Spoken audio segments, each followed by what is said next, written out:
sensors provides unprecedented access to data, not just the offline manner, but also in the online manner. So the physical world and can be really mapped into the cyber world because of the data access. And I want to highlight this is a manufacturing shop in Tsinghua. So Xiaowei, this is from you maybe the basement of Tsinghua manufacturing shop. And then when I visited Tsinghua, I took a picture.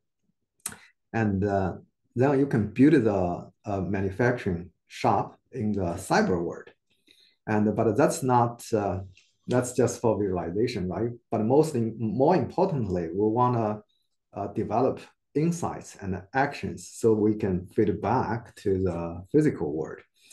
So there are two papers related to the cyber physical digital twin. And so this is one paper, and with my student Han Kang on the digital twinning and optimization of manufacturing process flows. So here, when we build the digital twin, we are not just focusing on one machine. We're focusing on a network of machines in this paper. So it's more on the system and the process and of a network of machines. So we talked about the insights, actions. So let me give you an example of what kind of insights and actions can we develop from the digital twin.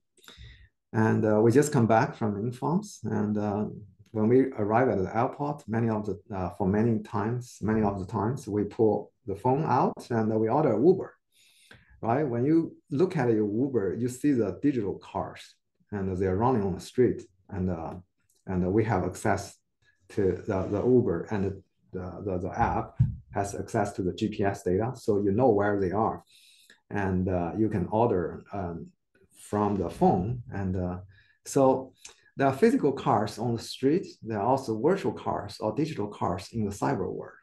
And the algorithms and the scheduling algorithms, control algorithms, they are running in the cyber world so that you can get the car you want in a timely manner. So that's an example of what a digital twin should really look like in the future. And if you see this example, how does it connect to the manufacturing digital twin and the healthcare digital twin, and also the digital twin maybe you have in your mind, and how to develop such insights and action. That's more important than just synchronize the data.